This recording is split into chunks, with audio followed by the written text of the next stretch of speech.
in the family. My paternal grandfather sexually abused myself and at least two of my other sisters, and it was very young ages.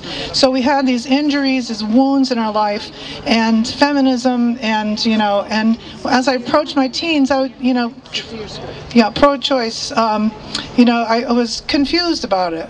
And when I was 27 years old, when I aborted my son Christopher, and full of fear and shame that I would destroy what I thought was my last chance at a new start in life and to complete my education, I chose to end his life instead. Christopher's father was on the other side of the country pursuing graduate education, and in our brief telephone conversation, he let me know that he wanted nothing to do with the child. Set it there now. And Okay. Turn the page. He did not believe that it was his, and he said, "You will take care of it." I felt that I could not turn to my family.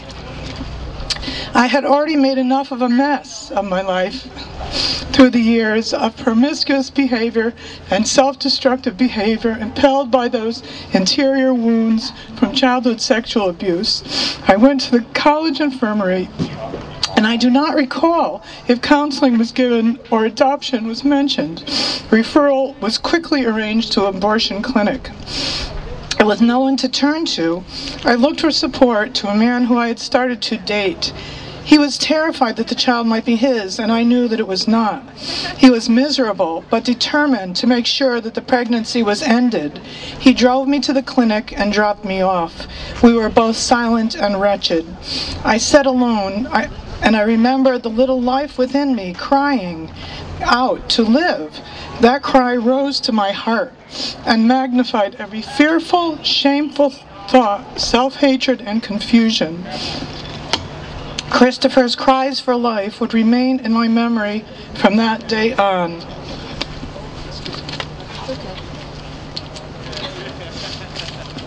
I can barely remember one person there, a woman, saying impatiently, "You don't have to do this." And it sounded to me as though my sorrow and remorse was an inconvenience to her. My abortion was a suction abortion. Christopher was about 8 to 10 weeks old when he was disintegrated and vacuumed out of me. The abortion hurt a lot, but the physical pain was tolerable. The emotional, mental, and spiritual pain remained with me, unbroken, for 28 years. I finished my education, married, and had 2 beautiful children, but each step of that journey, the abortion caused misery for myself and others. It increased and aggravated the wounds of my childhood.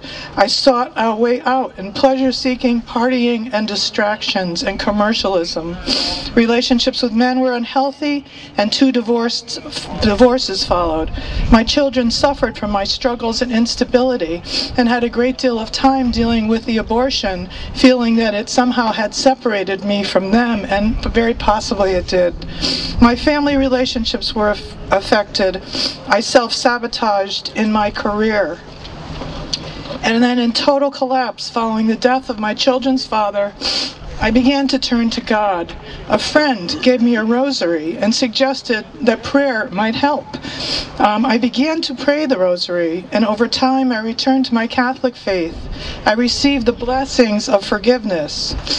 I went to Rachel's Vineyard retreat and began to reconcile with Christopher and to heal. The healing is a lifetime journey, but my despair, sorrow, misery, grief, and shame dissipates over time, and each day, charity, hope, and healing continues to grow in me, and that is why I am silent no more. Good job.